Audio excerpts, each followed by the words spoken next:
Suamiku melempar gelas hingga pecah melukai lenganku, hanya karena aku telat memberinya air. Dia tertawa puas dan menyebutku pembantu tak tahu diri. Dia tidak sadar, esok hari tawanya akan berganti jeritan histeris saat melihat hidangan, kejutan yang telah kusiapkan untuk menghancurkan hidupnya. Sebelum ceritanya dimulai, silakan tulis di kolom komentar dari daerah mana saja teman-teman yang menonton cerita ini. Jangan lupa like dan subscribe agar channel ini bisa semakin berkembang dan bisa mempersembahkan cerita yang lebih menarik lagi. Suara deru mesin mobil yang sangat kukenal terdengar memasuki pekarangan rumah. Jantungku berdegup kencang, bukan karena rindu selayaknya istri yang menanti suami pulang, melainkan karena rasa takut yang menyengat. Suara itu adalah tanda bahwa raja kecil di rumah ini telah kembali, dan segala sesuatunya harus sempurna. Jika tidak, neraka akan segera terjadi di ruang makan. Aku buru-buru mematikan kompor. Aroma gulai kepala kakap yang sudah kumasak selama 2 jam menguap memenuhi dapur. Keringat sebesar biji jagung mengalir di pelipisku. Hari ini, ibu mertuaku datang berkunjung. Itu artinya, tekanan yang kurasakan menjadi 2 kali lipat. Ibu mertuaku adalah tipe wanita yang selalu merasa anaknya adalah manusia paling sempurna di muka bumi, sementara aku hanyalah benalu yang beruntung bisa dinikahi oleh putranya. Indira, mana air minumku? Teriak suara bariton dari arah ruang makan. Itu suamiku. Nadanya tinggi, kasar, dan penuh tuntutan.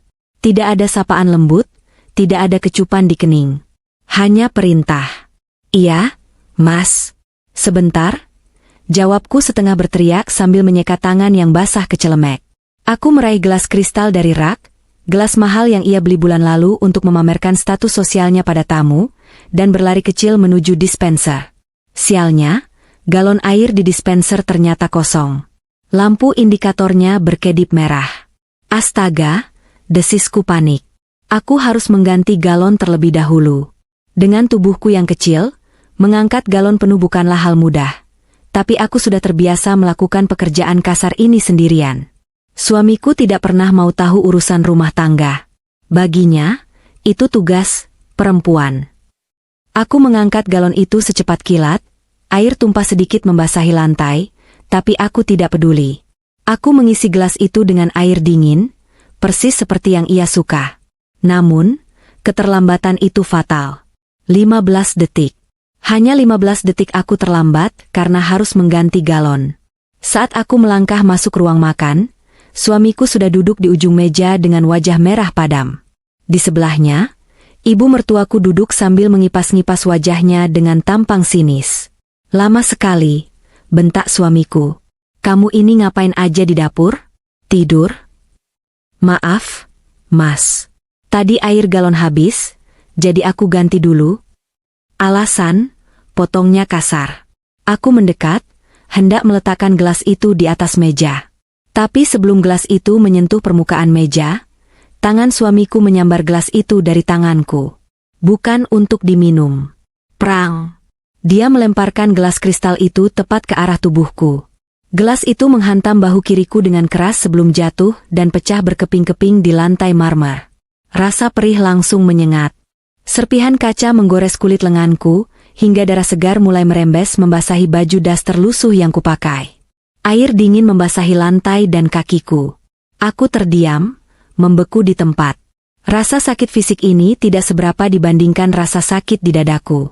Mas. Lirihku, memegang lenganku yang berdarah. Suamiku tidak tampak menyesal sedikitpun. Dia justru berdiri, menunjuk wajahku dengan telunjuknya yang gemetar karena amarah. Dasar lamban. Pembantu harus tahu diri, teriaknya lantang. Suaranya menggema di seluruh ruangan mewah itu. Tugasmu cuma melayaniku, mengambilkan air, menyiapkan makan. Bukan melamun. Apa susahnya sih jadi istri yang becus? Ibu mertuaku tertawa kecil, suara tawa yang meremehkan. Dia menatapku dari ujung kepala sampai ujung kaki dengan pandangan jijik. Makanya, Damar, ibu kan sudah bilang dari dulu, cari istri itu yang sepadan. Lihat dia, dekil, lambat, tidak bisa diandalkan. Untung kamu orangnya sabar, nak. Kalau suami lain, mungkin dia sudah diusir dari tadi. Benar, Bu. Aku terlalu baik sama dia, sahut suamiku, kembali duduk dengan angkuh. Dia menatapku yang masih berdiri menahan perih. Ngapain kamu berdiri di situ kayak patung?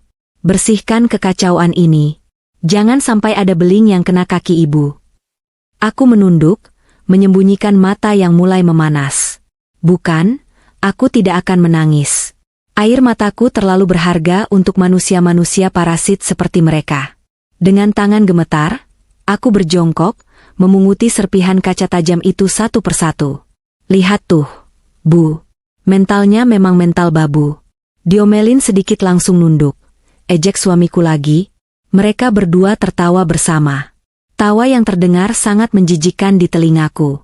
Saat aku memungut pecahan kaca terbesar, aku melihat pantulan wajahku di sana. Wajah seorang wanita yang mereka pikir lemah. Wajah seorang wanita yang mereka pikir miskin, dan tak punya apa-apa selain belas kasihan suaminya. Ironis sekali, mereka tidak tahu siapa aku sebenarnya. Damar, suamiku yang sombong itu, merasa dia adalah raja di istana ini.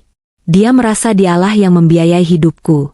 Dia merasa mobil mewah di garasi, rumah megah 2 lantai ini, dan jabatan direktur yang ia pegang di perusahaan properti adalah hasil kerja kerasnya sendiri.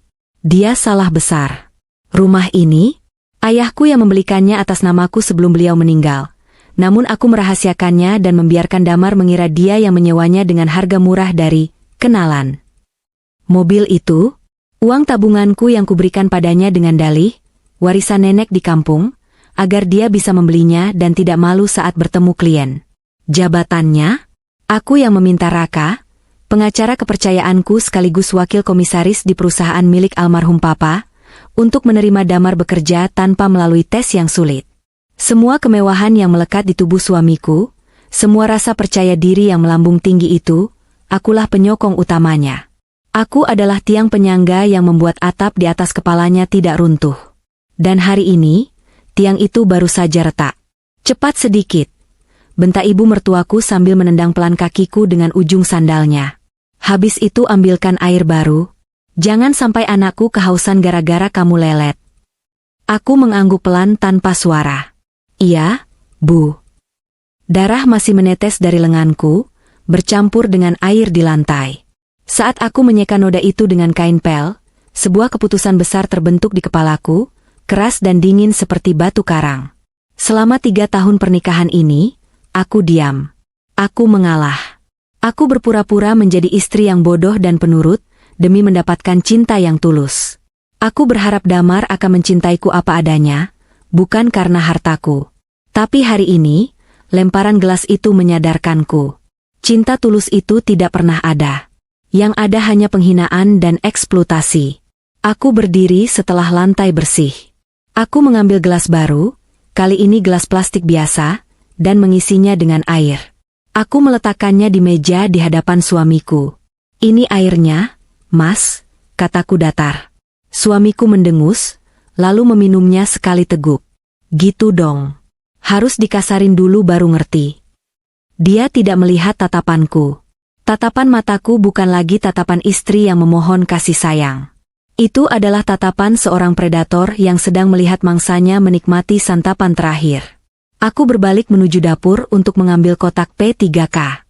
Sambil membalut luka di lenganku dengan perban, aku menatap kalender di dinding dapur.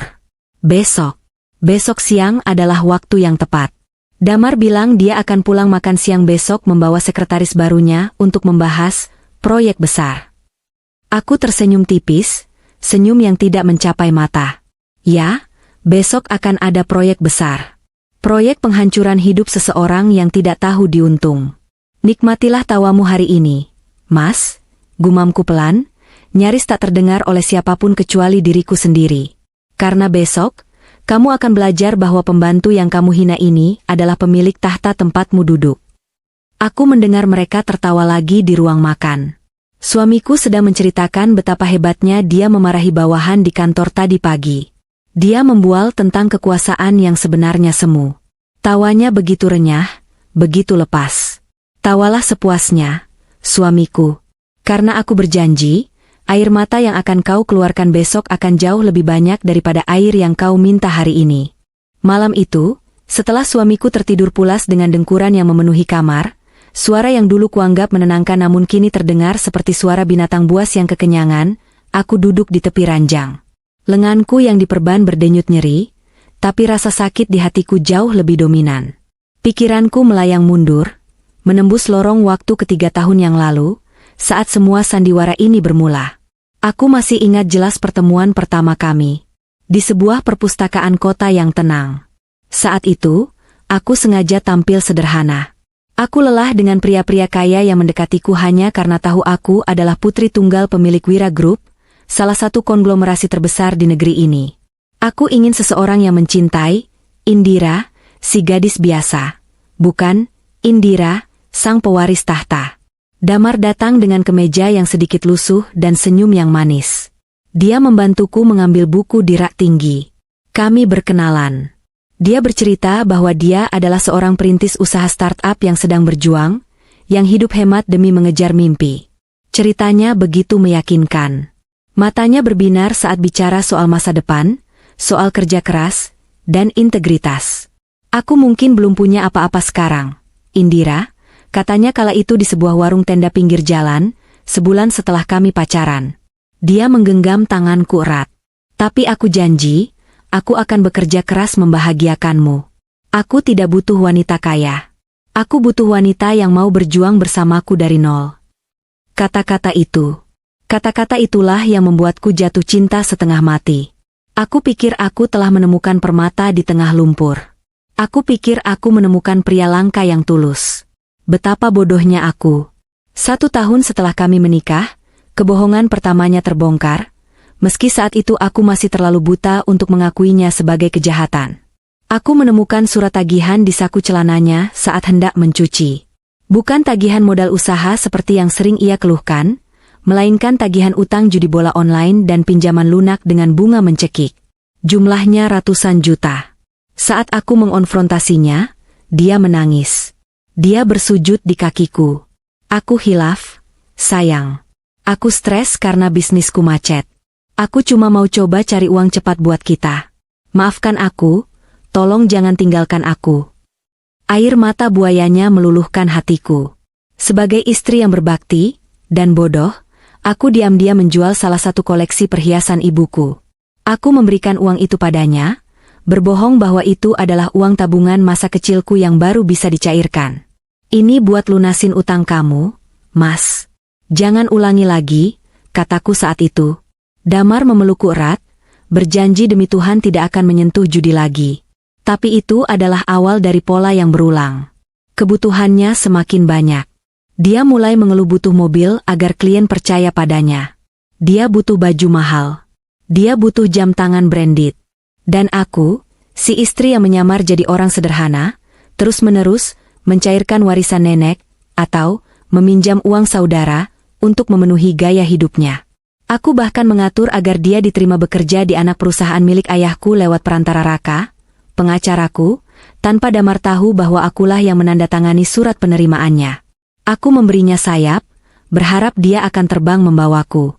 Tapi ternyata, dia menggunakan sayap itu untuk terbang menjauh dan mematuku. Puncaknya adalah 2 bulan yang lalu. Sikap Damar berubah drastis. Dia menjadi semakin kasar, semakin sering pulang malam, dan semakin pelit memberikan uang belanja, padahal gajinya yang besar itu sebagian besar berasal dari struktur gaji yang kusetujui. Suatu sore, saat dia sedang mandi, ponselnya yang tergeletak di meja rias terus bergetar. Biasanya aku tidak pernah mengecek ponselnya, menghargai privasi. Tapi entah kenapa, hari itu firasatku sangat buruk. Layar ponsel itu menyala, menampilkan notifikasi pesan WhatsApp. Nama kontaknya, Bella Sekretaris.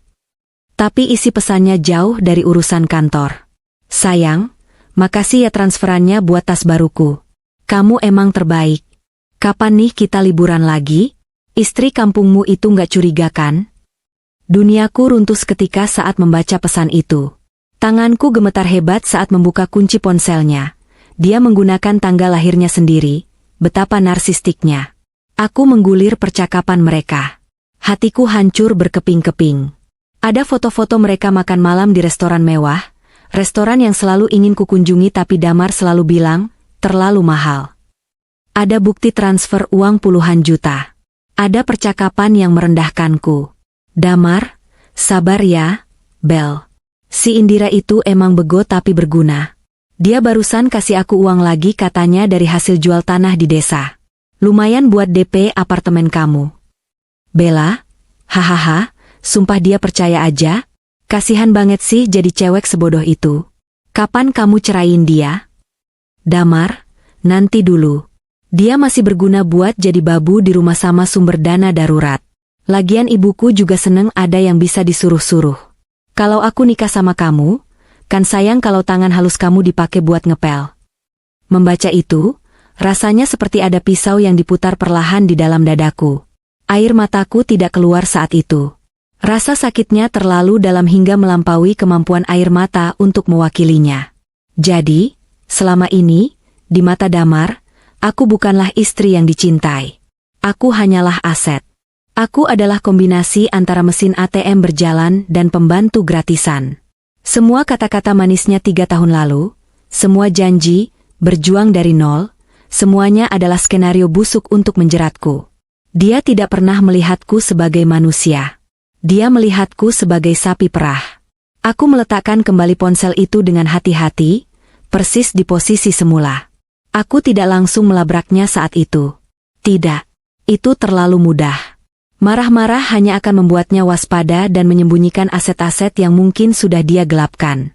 Aku ingat ajaran almarhum papaku, kalau ada orang yang menikahmu dari belakang, jangan cuma berbalik dan marah. Susun strategi, kunci semua pintu keluar, lalu bakar ruangannya. Sejak hari penemuan pesan itu, aku mulai bermain peran. Aku menjadi semakin pendiam, semakin penurut, membiarkan dia merasa di atas angin. Sementara di belakang layar, aku menghubungi Raka. Kami mulai menyelidiki semua aliran dana yang dipegang Damar di kantor. Dan hasilnya mengejutkan. Bukan hanya uangku yang dia peras, dia juga mulai melakukan korupsi kecil-kecilan di perusahaan.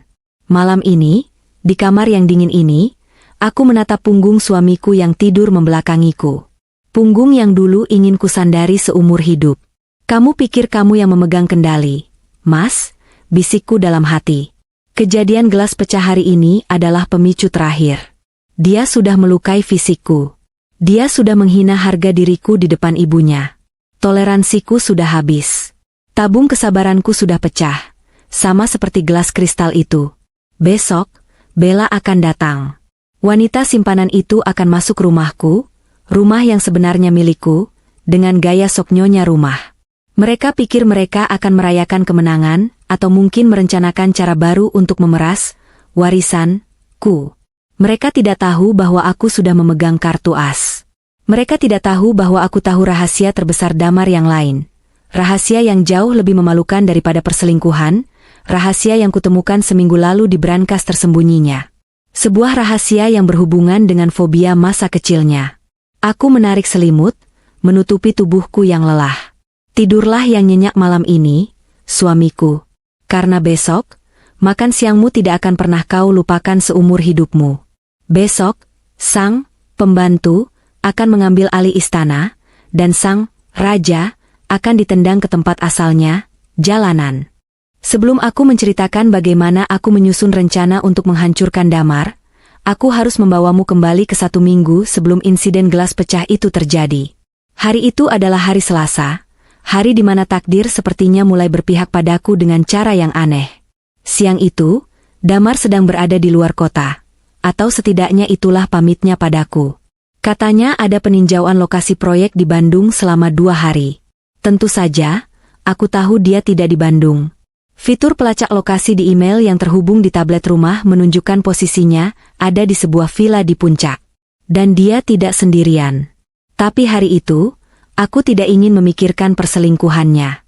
Aku ingin fokus membersihkan rumah, rutinitas membosankan yang menjadi kewajibanku sebagai istri yang tidak bekerja. Masalah bermula ketika AC di ruang kerja pribadi Damar bocor. Air menetes deras membasahi karpet mahal yang dia beli bulan lalu. Damar sangat protektif terhadap ruang kerjanya. Dia selalu melarangku masuk ke sana sendirian dengan alasan, banyak dokumen rahasia perusahaan. Padahal aku tahu, Dia hanya takut aku menemukan bukti-bukti kebohongannya. Namun, dalam keadaan darurat seperti ini, aku tidak punya pilihan. Aku harus masuk untuk menampung air dan membersihkan kekacauan sebelum karpet itu rusak, dan dia menyalahkanku lagi. Aku masuk ke ruangan itu. Aromanya khas, campuran wangi parfum maskulin yang mahal dan sedikit bau rokok. Ruangan itu tertata rapi, sangat kontras dengan kepribadiannya yang berantakan di bagian rumah lain. Di dinding, terpantung foto dirinya berukuran besar sedang bersalaman dengan pejabat. Sebuah foto yang sebenarnya hanya editan digital yang dia banggakan. Setelah selesai mengurus AC dan mengeringkan karpet, mataku tertuju pada lukisan abstrak di dinding sebelah lemari buku. Lukisan itu terlihat sedikit miring. Jiwa perfeksionisku memberontak. Aku mendekat untuk meluruskannya. Namun, saat tanganku menyentuh bingkai lukisan itu, aku merasakan ada engsel di baliknya. Jantungku berdesir.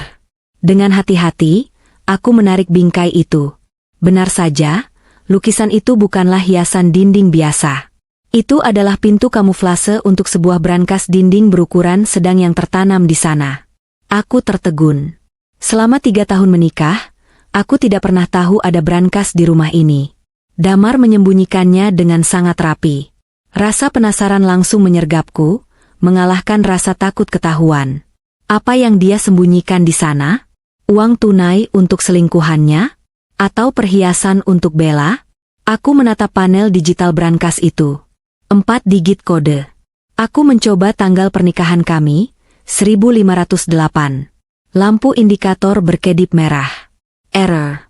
Tentu saja bukan. Betapa naifnya aku berpikir tanggal pernikahan kami berarti baginya. Aku mencoba tanggal lahirnya, 2204. Merah lagi. Aku menghela napas, merasakan denyut nyeri di dada. Aku tahu kombinasi apa yang harus kucoba selanjutnya. Tapi aku enggan melakukannya karena itu akan mengonfirmasi betapa tidak berharganya aku. Dengan jari gemetar, aku menekan 4 angka, 1402.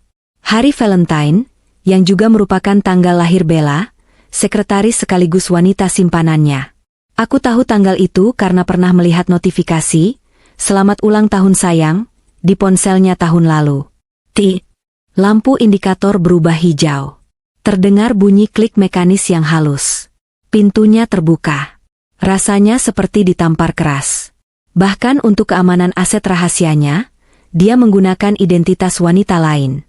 Aku menelan ludah yang terasa pahit, lalu membuka pintu brankas itu lebar-lebar. Di dalamnya tidak ada tumpukan uang tunai seperti yang kuduga. Hanya ada 2 benda utama, sebuah map tebal berwarna biru tua dan sebuah buku catatan tua dengan sampul kulit yang sudah mengelupas. Aku mengambil map biru itu terlebih dahulu.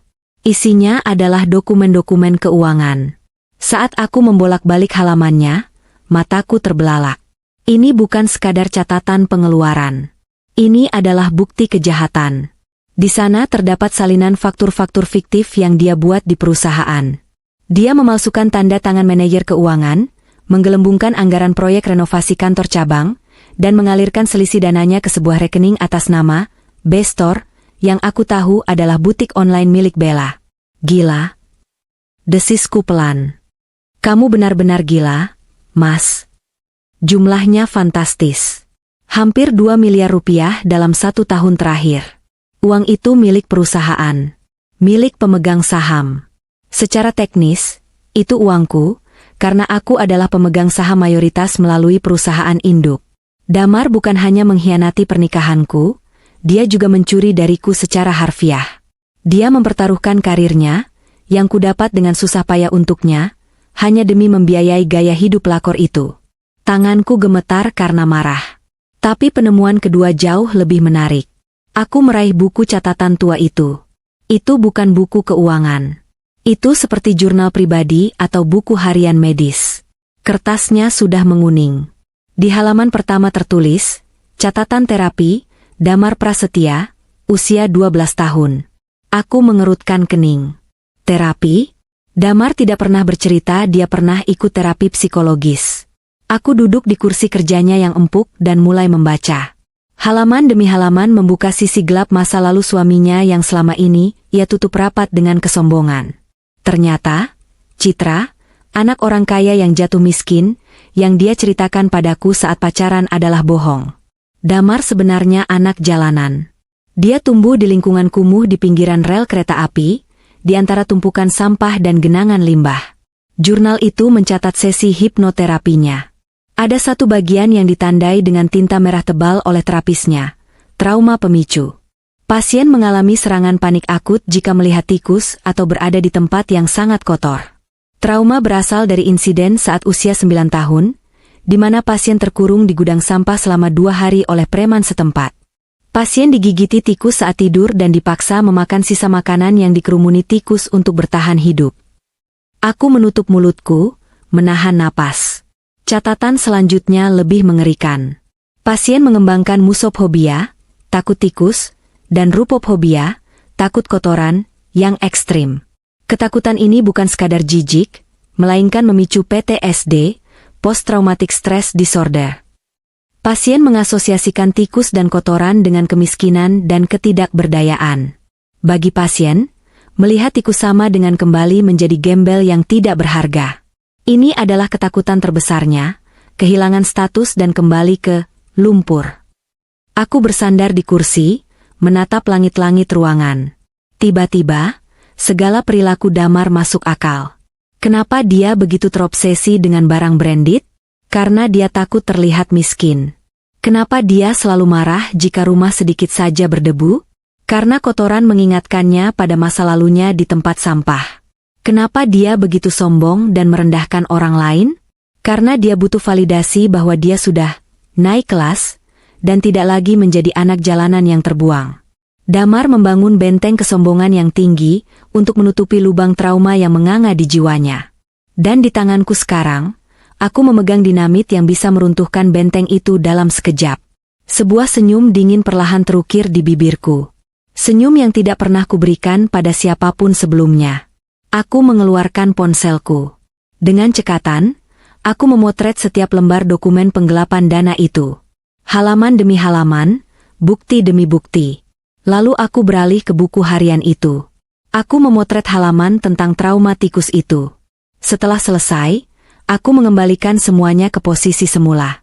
Map biru di bawah, buku harian di atas. Aku menutup brankas, mengembalikan lukisan ke posisi miring sedikit agar tidak terlihat mencurigakan, dan membersihkan sidik jariku di bingkai dengan ujung baju. Aku keluar dari ruangan itu dengan perasaan yang sama sekali baru. Jika kemarin aku merasa seperti korban yang tidak berdaya, hari ini aku merasa seperti pemegang kendali takdir. Damar punya 2 kelemahan fatal. Keserakahannya yang membuatnya korupsi, dan trauma masa lalunya yang membuatnya rapuh secara mental. Dia menghinaku sebagai pembantu. Baiklah, sebagai pembantu yang baik, aku akan menyajikan apa yang paling pantas untuk majikanku. Tikus. Gumamku lirih saat berjalan menuju dapur. Kamu takut tikus dan takut jadi miskin. Ya, Mas? Bagaimana kalau aku berikan keduanya sekaligus? Di kepalaku, sebuah skenario mulai tersusun rapi. Skenario makan siang yang sempurna. Skenario di mana dia akan menghadapi mimpi buruk terbesarnya di depan wanita yang dia banggakan. Hari itu, aku tidak lagi melihat Damar sebagai suamiku. Aku melihatnya sebagai target operasi. Penemuan brankas itu bukan sekadar keberuntungan. Itu adalah pedang yang diserahkan Tuhan ke tanganku. Pedang untuk memenggal kepala kesombongannya. Kembali ke masa kini, malam setelah insiden gelas pecah. Darah di lenganku sudah kering, tertutup perban putih yang rapi. Damar sudah mendengkur keras di kamar utama, memimpikan kekuasaannya yang semu. Sementara aku, duduk di dalam kamar mandi tamu yang terkunci rapat, dengan lampu yang sengaja kumatikan agar tidak ada celah cahaya yang keluar dari bawah pintu. Di tanganku, ponsel menyala redup. Jam menunjukkan pukul 1 dini hari. Waktu yang tepat untuk memulai perang. Aku menekan nomor kontak yang tersimpan dengan nama samaran, tukang kebun, di ponselku. Nama aslinya adalah Raka, pengacara sekaligus orang kepercayaan almarhum ayahku yang sekarang mengelola aset-aset rahasia keluarga kami. Hanya 2 dering, telepon diangkat. Selamat malam, Nona Indira. Ada keadaan darurat? Suara Raka terdengar waspada. Dia tahu aku tidak akan menelepon jam segini jika tidak ada hal penting. Raka, Suaraku terdengar tenang, jauh lebih tenang dari yang kuduga. Waktunya sudah tiba. Hening sejenak di ujung sana. Anda yakin, Nona? Setelah 3 tahun? Dia melempar gelas ke arahku hari ini, Raka. Di depan ibunya, lenganku terluka, laporku datar. Aku mendengar Raka menghela napas tajam, terdengar geraman tertahan.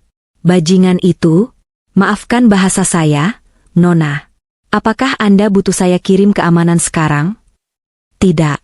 Jangan sekarang. Itu akan merusak kejutan besok, cegahku.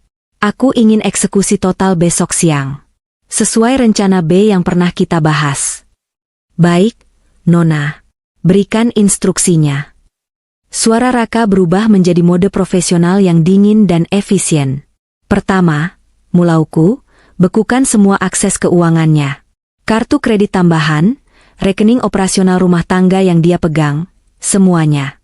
Hubungi pihak leasing mobil Pajero yang dia pakai. Katakan pemilik aslinya membatalkan penjaminan. Tarik unitnya besok siang, tepat jam 12.30. Siap. Unit akan ditarik paksa jika perlu. Kedua, lanjutku, jariku mengetuk-ngetuk lantai kamar mandi. Siapkan surat PHK.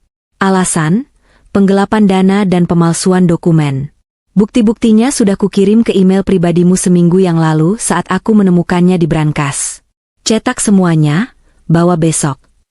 Diterima. Saya juga akan menyiapkan tim audit forensik untuk standby jika dia menyangkal. Ketiga, ini yang paling penting, Raka. Lapor polisi. Polisi? Ya. Atas tuduhan KDRT dan penggelapan dana perusahaan. Pastikan polisi datang tepat setelah aku memberikan sinyal. Aku ingin dia ditangkap di depan umum. Aku ingin tetangga melihat. Aku ingin ibunya melihat. Sangat dimengerti, Nona. Bagaimana dengan wanita itu, Bella? Dia akan ada di sini besok untuk makan siang. Damar mengundangnya untuk memamerkan betapa hebatnya dia menindasku. Biarkan saja dia datang. Aku ingin dia menjadi saksi hancurnya pria yang dia gadang-gadang sebagai tambang emasnya. Aku yakin, begitu dia tahu Damar miskin, dia akan membuangnya seperti sampah. Rencana yang brilian, Nona. Saya akan bergerak sekarang juga untuk mengurus administrasi bank dan kepolisian agar besok pagi semua siap eksekusi. Terima kasih, Raka. Oh, satu lagi. Ya, Nona. Tolong pesankan kue. Bukan untuk dimakan. Aku butuh replika tikus. Yang sangat realistis. Ukuran besar. Mirip tikus got. Bisa kamu carikan properti film atau semacamnya malam ini? Raka terdiam sejenak. Mungkin bingung, tapi dia tidak bertanya banyak. Saya punya kenalan di industri efek khusus film horor. Saya akan usahakan ada barangnya besok pagi jam 9. Dikirim lewat kurir ojek online ke pintu samping agar tidak ketahuan Tuan Damar. Sempurna. Terima kasih, Raka. Jaga diri Anda, Nona. Bertahanlah beberapa jam lagi. Panggilan berakhir. Aku meletakkan ponsel di dada, merasakan detak jantungku yang berirama kuat. Tidak ada lagi rasa takut. Yang ada hanya adrenalin murni. Aku keluar dari kamar mandi, berjalan mengendap-endap ke dapur. Aku membuka kulkas, mengecek bahan makanan. Besok, aku akan memasak hidangan penutup paling pahit dalam sejarah pernikahan kami. Pagi harinya, suasana rumah terasa mencekam, tapi hanya bagiku. Bagi Damar dan Ibu Sari, hari itu adalah hari kemenangan. Damar bangun dengan suasana hati yang bagus, atau lebih tepatnya, arogan. Dia bersiul-siul saat keluar dari kamar mandi, mengenakan setelan jas terbaiknya yang, tentu saja, dibeli dengan uang hasil korupsinya. Indira, teriaknya dari kamar. Siapkan sarapan. Jangan lelet kayak kemarin. Iya, Mas. Nasi goreng sudah siap, jawabku dari dapur. Suaraku kubuat selembut mungkin, menunduk patuh layaknya istri yang sudah bertobat. Di meja makan, Ibu Sari sudah duduk, menatapku sinis melihat perban di lenganku. Makanya kalau kerja itu pakai mata, jangan ceroboh. Jadi nyusahin orang kan kalau luka begitu. Maaf, Bu, jawabku singkat sambil menuangkan teh. Ingat ya, kata Damar sambil mengunyah roti bakarnya dengan kasar. Nanti siang Bella datang jam 12. Dia bawa berkas kontrak penting. Aku mau kamu masak yang enak. Masak steak wagyu yang ada di kulkas. Jangan sampai gosong. Bella itu seleranya tinggi, beda sama lidah kampung kamu. Aku tersenyum tipis. Siap, Mas. Aku akan masakan yang spesial. Sangat spesial sampai Mas dan Mbak Bella nggak akan bisa melupakannya. Damar tertawa, tidak menangkap nada ganda dalam ucapanku. Nah, gitu dong. Sadar diri. Kalau kamu masak enak dan melayani kami dengan baik, mungkin nanti aku kasih uang belanja tambahan. Terima kasih, Mas, ucapku. Setelah mereka selesai sarapan, Damar berangkat ke kantor sebentar, untuk menjemput Bella, dugaanku, dan Ibu Sari masuk ke kamar tamu untuk menonton TV. Begitu mereka tidak terlihat, aku langsung bergerak. Pukul 9.15, bel pintu samping berbunyi. Seorang kurir menyerahkan paket kotak kardus berlabel, aksesoris film. Aku membawanya ke dapur dan membukanya. Di dalamnya, tergeletak sebuah replika tikus got yang luar biasa realistis. Bulunya basah dan kusam, matanya merah menyala, ekornya panjang melingkar, dan ada efek darah buatan di mulutnya. Raka memang tidak pernah mengecewakan. Benda ini terlihat sangat menjijikan, bahkan aku pun sedikit merinding memegangnya. Ini sempurna. Aku mulai menyiapkan meja makan. Aku mengeluarkan taplak meja terbaik, piring porselen termahal, dan gelas kristal. Aku ingin settingnya semewah mungkin. Kontras adalah kuncinya. Semakin mewah mejanya, semakin besar kejutan, hidangan, utamanya. Aku memasak steak seperti permintaan Damar untuk porsi Bella dan Ibu Sari. Tapi untuk piring Damar akan mendapatkan perlakuan khusus. Aku mengambil piring perak besar, meletakkan replika tikus itu di tengahnya. Aku menyiramnya dengan saus tomat kental yang sudah kubumbui agar warnanya merah gelap seperti darah beku. Sebagai sentuhan akhir, aku menyelipkan secari kertas kecil di mulut tikus mainan itu. Tulisannya singkat, tapi menohok, makanlah, gelandangan. Aku menutup piring itu dengan kloce, tudung saji, perak yang mengkilap. Pukul 11.55. Semuanya sudah siap. Aku mendengar suara mobil Damar memasuki garasi. Suara tawanya dan suara tawa wanita, Bella, terdengar renyah dari luar. Masuk, Bel. Anggap aja rumah sendiri. Si pembantu itu pasti sudah masak enak. Suara Damar terdengar jelas saat pintu depan terbuka. Aku berdiri di samping meja makan, merapikan celemekku, menunggu dengan sabar. Jantungku berdebar kencang, bukan karena takut, tapi karena antusiasme yang meluap-luap. Panggung sandiwara sudah siap. Para aktor sudah datang. Saatnya pertunjukan dimulai. Aku menarik napas panjang, memasang topeng wajah polosku untuk yang terakhir kalinya. Selamat datang, Mas, Mbak Bella, sapaku ramah saat mereka muncul di ambang pintu ruang makan.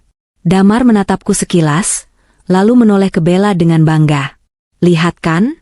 Sudah siap semua. Duduk, Bel. Bella, dengan gaun merah ketat dan tas branded di lengannya, menatapku dengan tatapan merendahkan. Wah, rajin juga ya istrimu, Mas. Sayang penampilannya kucel banget. Namanya juga orang rumahan, Bel. Nggak level sama kamu, timpal Damar. Mereka duduk. Ibu Sari keluar dari kamar dan bergabung. Wah, makan besar nih kita. Silakan, Mas, kataku sambil menunjuk piring tertutup di depan Damar. Ini spesial buat Mas Damar. Paling istimewa karena Mas kepala keluarga di sini. Damar tersenyum lebar, egonya melambung tinggi. Bagus. Kamu mulai belajar menghargaiku. Tangannya terulur menuju tudung saji perak itu. Waktu seakan melambat. Aku menahan napas. Detik-detik kehancuran Damar sudah di depan mata. 1, 2, 3. Damar mengangkat tudung saji itu. Waktu seolah membeku tepat saat tangan Damar mengangkat tudung saji perak itu. Cahaya lampu gantung kristal di atas meja makan memantul pada permukaan piring yang kini terbuka, menyoroti hidangan utama yang telah kupersiapkan dengan sangat detail. Di sana, di tengah piring porselen putih yang mahal, tergeletak seekor bangkai tikus. Tentu saja itu hanya replika buatan Raka, namun tampilannya begitu nyata hingga membuat perutku sendiri sedikit mual. Bulu-bulunya tampak basah dan kusam, seolah baru saja ditarik keluar dari selokan yang penuh limbah. Ekornya yang panjang dan bersisik melingkar di tepi piring. Mulut tikus itu terbuka, memperlihatkan gigi-gigi kecil yang tajam, dan dari sana menetes cairan kental berwarna merah gelap yang menggenang di dasar piring, menyerupai darah beku yang masih segar. Di antara gigi tikus itu, terselip gulungan kertas putih kecil. Hening. Selama 2 detik pertama, otak Damar sepertinya masih memproses apa yang dilihatnya. Dia mungkin mengharapkan potongan steak wagyu yang juicy dengan saus jamur. Namun, apa yang matanya tangkap adalah manifestasi dari mimpi buruk terburuknya. Ageh. Jeritan itu pecah, merobek kesunyian ruang makan dengan cara yang sangat tidak jantan. Itu bukan teriakan kaget biasa. Itu adalah jeritan horor murni, suara yang keluar dari tenggorokan seseorang yang sedang menatap kematian. Damar melompat mundur dari kursinya dengan kekuatan penuh, hingga kursi kayu jati berat yang ia duduki terpelanting ke belakang dan menghantam lantai dengan suara gedebuk keras. Tubuhnya gemetar hebat, matanya melotot nyaris keluar, terpaku pada piring di meja. Wajahnya yang tadinya merah karena sombong, kini pucat pasi seputih kertas, seolah darah di tubuhnya tersedot habis seketika. Apa itu? Apa itu? Singkirkan! Singkirkan! Teriaknya histeris. Dia mundur sampai punggungnya menabrak tembok, tangannya menggapai-gapai udara seolah menghalau setan. Reaksi Bella dan Ibu Sari tak kalah kagetnya, meski berbeda. Bella menjerit jijik sambil menutup mulutnya. Ih, jorok banget. Indira, kamu gila ya? Teriaknya sambil memundurkan kursinya menjauh dari meja. Sementara Ibu Sari ternganga, bingung melihat reaksi anaknya yang berlebihan. Damar? Nak? Kenapa? Itu cuma tikus mati, kenapa kamu sampai begitu? Tanya Ibu Sari, mencoba mendekati anaknya. Tapi Damar tidak mendengar ibunya. Di matanya, tikus di atas piring itu bukan sekadar bangkai hewan. Bagi penderita fobia spesifik yang dipicu trauma masa kecil seperti Damar, objek itu berubah menjadi monster. Pikirannya tidak lagi berada di ruang makan mewah ini. Dia terlempar kembali ke gudang gelap 20 tahun lalu, saat dia dikurung, kelaparan, dan digigiti tikus-tikus got. Bau amis darah buatan itu memicu ingatan akan bau sampah yang selama ini berusaha keras ia lupakan dengan parfum mahalnya. Napasnya memburu, pendek-pendek dan cepat. Dia mulai hiperventilasi. Keringat dingin mengucur deras membasahi kening dan lehernya. Kakinya lemas, dan dia merosot terduduk di lantai, memeluk lututnya sendiri. Jangan gigit aku, pergi kotor, aku bukan gembel, pergi. Racau Damar. Suaranya bergetar, terdengar seperti anak kecil yang ketakutan.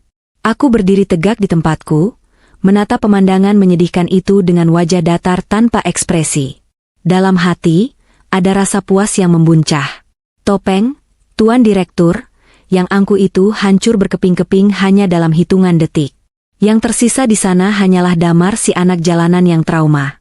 Aku melangkah pelan mendekati meja, mengambil kertas kecil dari mulut tikus itu, lalu berjalan mendekati Damar yang meringkuk di sudut ruangan. Kenapa tidak dimakan, Mas? Tanyaku lembut, namun nadanya sedingin es. Katanya kamu lapar? Katanya kamu rindu masakan yang sesuai selera? Damar mendongak, matanya merah berair. Dia menatapku dengan campuran rasa takut dan bingung. Kamu tahu. Aku melemparkan kertas kecil itu tepat ke wajahnya. Kertas itu jatuh di pangkuannya. Dengan tangan gemetar, dia memungutnya dan membacanya. Makanlah, gelandang. 2 kata itu menghantamnya lebih keras daripada pukulan fisik manapun. Kata, gelandangan, adalah kunci yang membuka kotak Pandora rahasianya. Dia sadar, aku tahu segalanya. Aku tahu asal-usulnya. Aku tahu dia bukan orang kaya. Aku tahu dia adalah penipu yang membangun istana di atas tumpukan sampah kebohongannya sendiri. Indira? Desisnya. Rasa takut di matanya perlahan mulai bercampur dengan rasa malu yang luar biasa, karena Bella melihatnya dalam kondisi serapuh ini. Bella, yang sudah berdiri di dekat pintu karena jijik, menatap Damar dengan pandangan aneh. Citra pria gagah, kaya, dan berkuasa yang selama ini Damar tampilkan di depan selingkuhannya, runtuh total. Di depan Bella sekarang hanyalah seorang pria dewasa yang menangis meringkuk di lantai gara-gara mainan tikus. "Mas Damar, kamu kenapa sih? Malu-maluin banget," sentak Bella kasar. "Bangun dong, itu cuma mainan. Kamu kayak orang gila tahu nggak?" Damar mencoba bangkit, harga dirinya tersengat oleh ucapan Bella. Dia berpegangan pada meja, mencoba mengatur napasnya yang masih memburu. Tapi kakinya masih gemetar. Fobianya terlalu kuat. Setiap kali dia melirik ke arah piring itu, rasa mual kembali menyerangnya. "Ibu, tolong buang itu, buang," pinta Damar pada ibunya, suaranya parau. Ibu Sari, yang masih bingung namun naluri keibuannya muncul, segera mengambil serbet dan menutupi tikus itu dengan kasar. "Indira, kamu benar-benar istri durhaka. Apa maksudmu menyajikan sampah seperti ini buat suamimu? Kamu mau kualat?" bentak Ibu Sari padaku, matanya melotot marah. Aku tertawa pelan. Tawa yang kering dan sinis. "Kualat, Bu? Bukankah anak ibu yang harusnya takut kualat? Makan uang istri, menipu orang banyak, dan berlagak seperti raja padahal aslinya cuma." Aku sengaja menggantung kalimatku, membiarkan Damar menyelesaikan sendiri dalam kepalanya. Damar yang sudah mulai sedikit tenang karena tikus itu tertutup, kini merasakan amarah menggantikan rasa takutnya. Rasa malu yang luar biasa di depan Bella, membuatnya harus melakukan sesuatu untuk memulihkan dominasinya. Dia tidak bisa membiarkan aku menang. Dia harus menghukumku. Dia harus membuatku diam. Wajahnya berubah merah padam. Urat-urat lehernya menonjol. Dia menatapku dengan kebencian murni. "Kurang ajar," teriak Damar. "Kamu sengaja ya? Kamu membongkar barang-barang pribadiku? Dasar wanita jalang. Berani-beraninya kamu mempermalukan aku di depan tamuku." Dia melangkah maju, tangannya terkepal. Insting kekerasannya muncul kembali. Jika dia tidak bisa menguasai situasi dengan wibawa, dia akan menguasainya dengan kekerasan. Itu cara lamanya.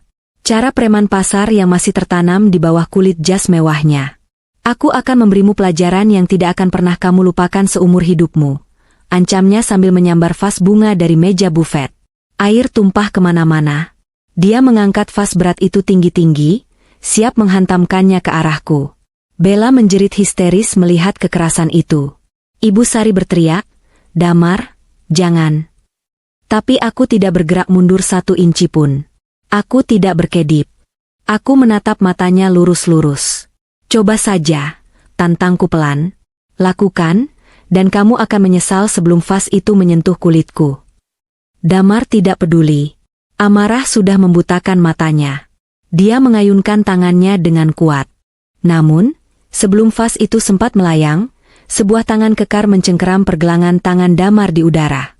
Cengkeraman itu begitu kuat hingga membuat Damar meringis kesakitan dan menjatuhkan vas itu ke lantai. Prang! Pecahan keramik berserakan, tapi tidak ada yang mengenaku. Di sana, berdiri tegak di sampingku, adalah Raka. Dia muncul dari pintu penghubung dapur tepat pada waktunya, diikuti oleh 2 orang pria berbadan tegap berseragam sekuriti swasta. Wajah Raka keras dan dingin, tatapannya tajam menusuk mata Damar. "Cukup, Tuan Damar," suara Raka berat dan mengintimidasi. "1 gerakan lagi, dan saya pastikan tangan Anda patah." Damar terbelalak kaget.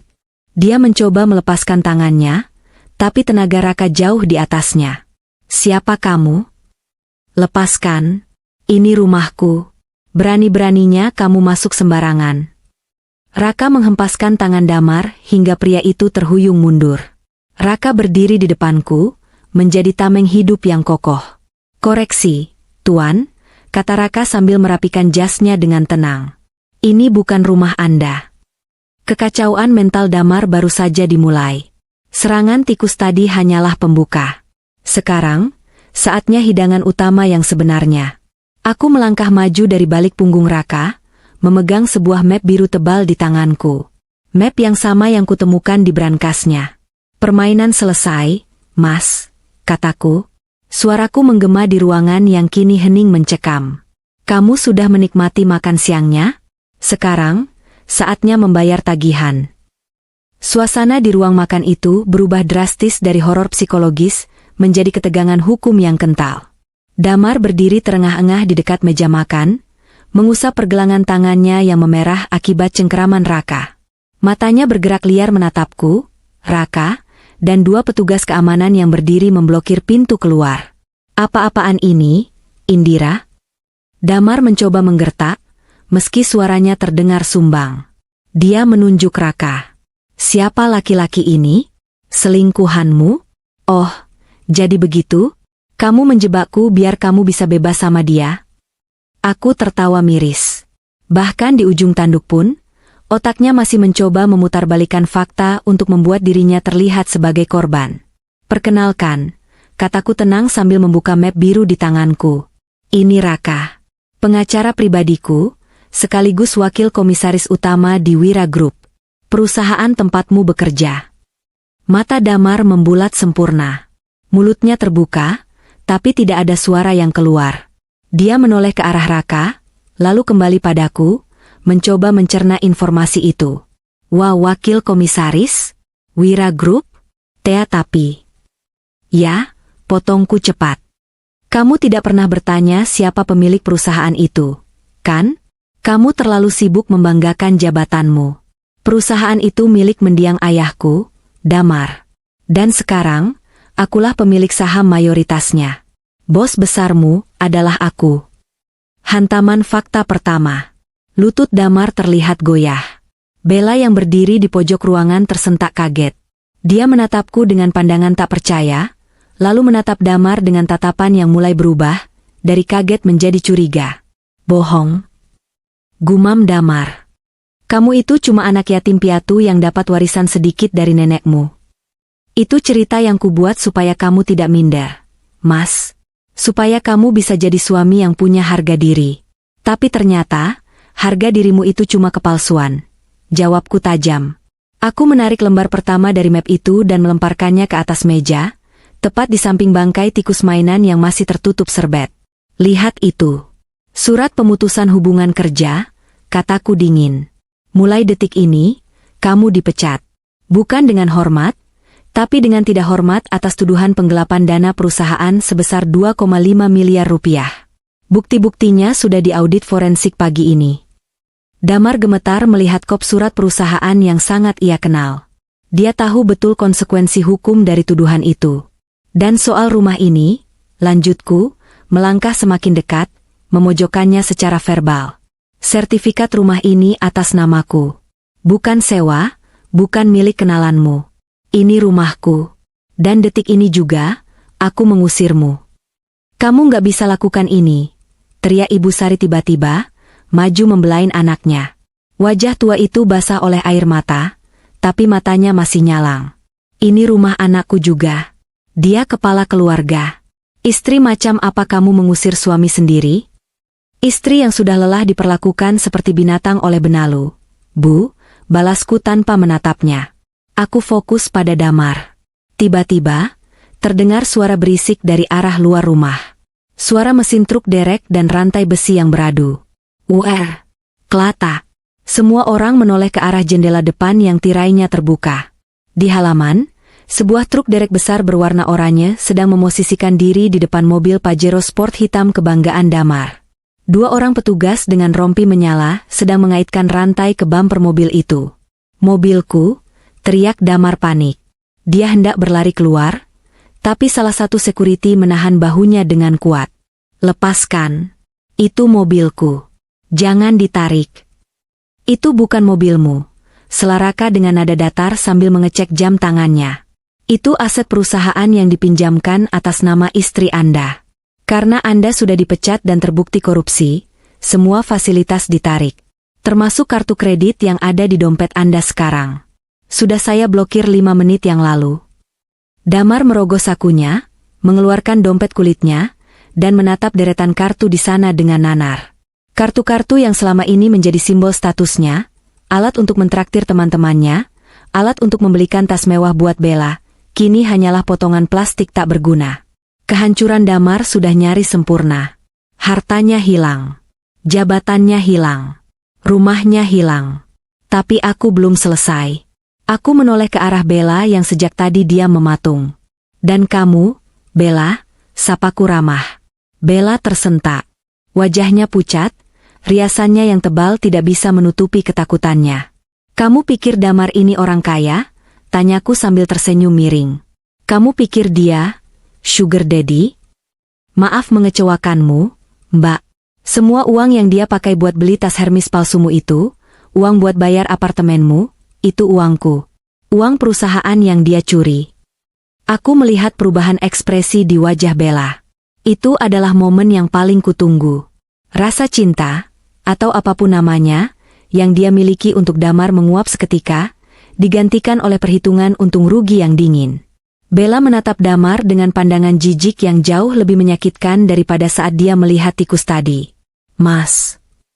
Suara Bella bergetar menahan marah. Jadi selama ini kamu bohong? Kamu bilang kamu yang punya perusahaan? Kamu bilang istri kamu cuma parasit. Bel, dengerin aku dulu. Damar memohon, tangannya terulur ke arah Bella. Aku bisa jelasin. Ini cuma salah paham. Aku masih punya tabungan, kita bisa. Tabungan apa? Potongku cepat. Rekeningmu sudah dibekukan oleh bank atas permintaan kepolisian karena indikasi pencucian uang. Saldomu 0, Mas. 0 besar. Mendengar kata 0, Bella langsung mengambil tasnya. Dia tidak butuh penjelasan lagi. Baginya, pria tanpa uang adalah sampah. Dasar penipu, bentak Bella, meludah tepat di depan sepatu Damar. Nyesel gue buang-buang waktu sama lo? Gue kira lo konglomerat, taunya cuma karyawan maling. Jangan pernah hubungi gue lagi. Bella berbalik dan melangkah cepat keluar rumah, bunyi hak tinggi sepatunya terdengar tegas menghentak lantai marmer. Bella, tunggu. Bel, teriak Damar putus asa. Dia mencoba mengejar, tapi lagi-lagi security menahannya. Dia hanya bisa melihat wanita yang dia banggakan itu pergi meninggalkannya begitu saja saat dia jatuh. Tidak ada kesetiaan. Tidak ada cinta. Damar ambruk. Kali ini benar-benar ambruk. Kakinya tidak kuat lagi menopang tubuhnya. Dia berlutut di lantai, dikelilingi oleh pecahan vas bunga dan bayang-bayang kejayaannya yang sudah musnah. Dia menatapku dari bawah. Matanya yang dulu selalu memandangku dengan angkuh, kini penuh dengan air mata ketakutan. Indira? Suaranya serak, memohon. Tolong jangan begini. Aku suamimu. Kita bisa bicara baik-baik. Aku minta maaf soal gelas itu. Aku minta maaf soal semuanya. Jangan usir aku. Aku nggak punya tempat tujuan. Kamu tahu kan aku takut miskin, tolong. Permohonan itu terdengar menyedihkan. Dia menggunakan ketakutannya sebagai senjata untuk meminta belas kasihan. Tapi hatiku sudah membatu. Aku teringat bagaimana dia menyebutku, pembantu, kemarin. Aku teringat bagaimana dia tertawa saat aku terluka. Aku berjongkok di hadapannya, menyamakan tinggi mataku dengan matanya. Kamu takut miskin, Mas? Bisikku pelan. Tenang saja. Kamu tidak akan jadi gelandangan di jalanan. Wajah Damar sedikit cerah, ada harapan di sana. Benarkah? Kamu memaafkanku? Aku tersenyum manis, lalu menggeleng pelan. Bukan. Maksudku, kamu tidak akan di jalanan karena negara sudah menyiapkan kamar gratis buatmu. Raka? Aku memberi kode pada Raka. Raka mengangguk dan membuka pintu depan lebar-lebar. Dari luar, masuklah 3 orang petugas kepolisian berseragam lengkap. Mereka berjalan tegap masuk ruang makan dengan membawa surat penangkapan. Suara langkah sepatu Lars mereka terdengar seperti lonceng kematian bagi kebebasan Damar. Saudara Damar Prasetya, ucap salah satu polisi dengan tegas. Kami membawa surat perintah penangkapan atas dugaan tindak pidana penggelapan dana perusahaan, pemalsuan dokumen, dan kekerasan dalam rumah tangga. Mata Damar terbelalak lebar, pupilnya mengecil. Dia menggeleng-gelengkan kepalanya panik. Enggak mungkin. Ibu tolong Damar. Ibu Sari menjerit histeris melihat anaknya hendak diborgol. Dia memeluk kaki polisi itu. Jangan Pak. Anak saya orang baik. Ini pasti fitnah istrinya. Jangan bawa anak saya. Tapi polisi itu dengan profesional memisahkan Ibu Sari. "Maaf, Bu. Mohon jangan menghalangi petugas." Klek. Suara besi dingin borgol yang mengunci pergelangan tangan Damar terdengar sangat nyaring di telingaku. Itu adalah suara terindah yang pernah kudengar selama 3 tahun terakhir. Lebih indah dari lagu pernikahan kami. Damar diseret berdiri. Dia meronta, menangis, dan berteriak-teriak tidak jelas.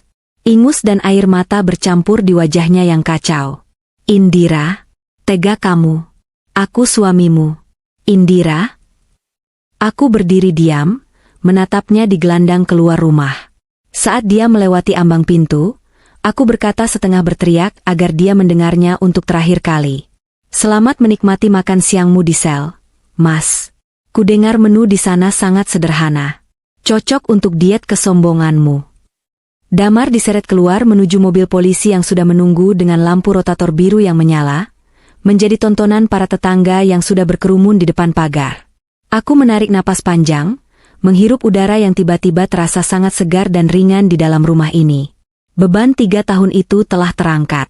Parasit itu sudah dicabut dari akarnya. Suara sirine mobil polisi yang meraung-raung di halaman rumahku, seolah menjadi undangan resmi bagi seluruh warga kompleks perumahan untuk berkumpul. Aku melangkah keluar menuju teras, berdiri di sana dengan dagu terangkat, menyaksikan pemandangan yang selama ini hanya ada dalam imajinasi terliarku. Matahari siang itu terasa terik, namun bagiku, cahayanya menyoroti panggung keadilan yang sedang berlangsung. Halaman depan rumah kami yang biasanya sepi kini penuh sesak. Pagar besi tempa yang megah itu terbuka lebar, dan di sanalah para tetangga berkumpul. Ada Butika, tetangga sebelah yang dulu sering dibentak Damar hanya karena kucingnya tak sengaja masuk ke taman kami. Ada Pak RT yang pernah direndahkan Damar saat menagih iuran keamanan. Ada juga ibu-ibu arisan kompleks yang selama ini memandang sinis padaku karena hasutan Ibu Sari. Mereka semua ada di sana, bukan untuk menolong, melainkan untuk menyaksikan runtuhnya kesombongan yang selama ini mengganggu ketenangan mereka. Damar digelandang oleh 2 orang polisi berbadan tegap. Tangannya terborgol di belakang punggung. Jas mahalnya yang tadi pagi ia kenakan dengan bangga kini kusut tak berbentuk. Kancingnya terlepas satu karena ia meronta-ronta tadi. Wajahnya yang biasanya licin dan angkuh kini basah oleh keringat, air mata, dan ingus. Ia menunduk dalam-dalam, berusaha menyembunyikan wajahnya dari sorotan kamera ponsel para tetangga yang merekam kejadian itu. "Lepaskan saya. Saya ini direktur. Kalian salah tangkap," teriak Damar, suaranya parau dan putus asa. Namun, teriakan itu justru memancing sorakan dari kerumunan. "Halah, direktur apaan? Direktur maling iya?" celetuk Butika dengan suara lantang yang disambut tawa ibu-ibu lain. "Rasain tuh. Makanya jangan suka menghina orang kecil. Kena batunya kan sekarang." "Itu karma, Mas Damar. Sering bentak-bentak istri, sekarang dibentak polisi," sahut tetangga yang lain. Aku melihat Damar tersentak mendengar cemoohan itu. Seumur hidupnya, ia membangun citra sebagai orang terpandang, orang yang harus ditakuti dan dihormati. Sekarang, di detik ini, ia sadar bahwa tidak ada satupun orang yang menghormatinya. Mereka semua membencinya. Rasa malu itu pasti membakar kulitnya lebih panas daripada api. Damar sempat menoleh ke arahku yang berdiri di teras. Tatapan kami bertemu. Dulu, tatapan itu bisa membuatku menunduk takut. Tapi sekarang, aku melihat kerdilnya jiwa laki-laki itu. Ia bukan raksasa. Ia hanya hama yang terlalu lama kubiarkan hidup di rumahku. "Indira, tolong." Gumamnya tanpa suara, hanya gerak bibir yang terlihat. Aku membalasnya dengan lambaian tangan kecil, lambaian perpisahan yang dingin. Polisi mendorong kepalanya agar masuk ke dalam mobil patroli. Pintu mobil ditutup dengan bantingan keras. Tamat sudah riwayat Damar Prasetya di dunia bebas. Namun, drama belum berakhir. Di halaman, Ibu Sari masih meraung-raung. Ia duduk bersimpuh di atas paving block, memukuli dadanya sendiri. Riasan wajahnya luntur, konde rambutnya berantakan. Ia tampak seperti orang gila. "Anakku, kembalikan anakku. Kalian jahat. Indira, kamu wanita iblis. Kamu menjebak anakku. teriak Ibu Sari sambil menunjuk-nunjuk wajahku dengan jari telunjuknya yang gemetar. Aku menuruni anak tangga teras dengan perlahan, diikuti Raka di belakangku yang siap siaga jika wanita tua itu nekat menyerang. Aku berhenti tepat di hadapan Ibu Sari. Para tetangga seketika hening, ingin mendengar apa yang akan kukatakan. "Berdiri, Bu," kataku datar. "Gara-gara kamu. Semua ini gara-gara kamu. Kamu istri pembawa sial." Makinya lagi, ludahnya muncrat kemana-mana. "Cukup," bentakku. Suaraku tidak keras, tapi tegas dan penuh penekanan hingga membuatnya terdiam. Anak ibu masuk penjara bukan karena saya. Dia masuk penjara karena dia mencuri. Dia masuk penjara karena dia memalsukan dokumen. Dia masuk penjara karena dia memukuli istrinya. Saya hanya membuka pintu agar polisi bisa melakukan tugasnya. Tapi kamu istrinya. Harusnya kamu menutupi aib suami. Harusnya kamu membela dia. Aku tertawa sinis. Logika macam apa itu? Membela orang yang melempar gelas ke tubuh saya? Membela orang yang menyebut saya pembantu? Maaf, Bu. Tugas saya sebagai istri sudah selesai saat gelas itu pecah kemarin siang. Aku memberi isyarat pada Raka. Raka menyerahkan sebuah amplop coklat padaku. "Sekarang, giliran ibu," kataku sambil menyodorkan amplop itu. Ibu Sari menatap amplop itu dengan bingung. "Apa ini?" "Uang saku," jawabku. "Cukup untuk tiket bus satu arah kembali ke kampung halaman ibu, dan sedikit bekal makan selama perjalanan. Karena mulai hari ini, detik ini juga, ibu harus angkat kaki dari rumah saya." Mata Ibu Sari melotot, seolah bola matanya akan keluar. Kamu mengusir saya? Saya ini mertuamu." Mertua yang tidak pernah menganggap saya menantu, melainkan pembantu, koreksiku cepat. "Rumah ini milik saya. Sertifikatnya atas nama saya. Damar sudah tidak ada di sini, jadi ibu tidak punya hak apa-apa lagi untuk menumpang hidup mewah di sini. Silakan kemasi barang-barang ibu. Saya beri waktu 1 jam. Lewat dari itu, security akan mengeluarkan barang-barang ibu ke jalanan." Suara bisik-bisik tetangga kembali terdengar. Syukur deh, mertuanya juga diusir. Emang jahat banget itu orang tua, mulutnya pedas. Ibu Sari menatap sekeliling, mencari pembelaan. Namun tak ada satupun wajah yang bersimpati padanya. Ia sadar, benteng kekuasaannya sudah runtuh total. Ia bukan lagi nyonya besar ibu direktur. Ia kembali menjadi wanita tua yang tidak punya apa-apa, yang menggantungkan hidup pada anak laki-laki yang kini jadi narapidana. Dengan gemetar, Ibu Sari merampas amplop itu dari tanganku. Ia bangkit berdiri dengan susah payah, lututnya goyah. Ia menatapku dengan kebencian yang mendalam, tapi juga ketakutan. "Tuhan tidak tidur, Indira.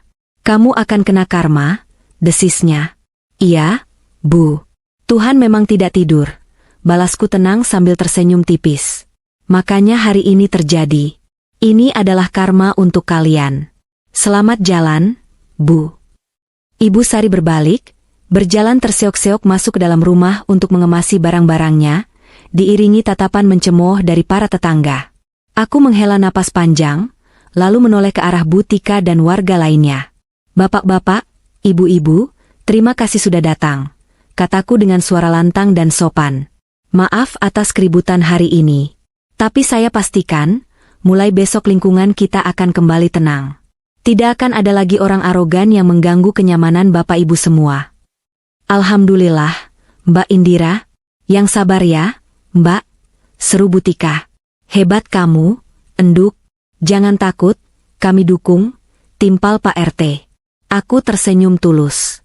Untuk pertama kalinya dalam 3 tahun, aku merasa benar-benar berada di rumah. Rumah yang bersih dari hama. Rumah yang benar-benar milikku.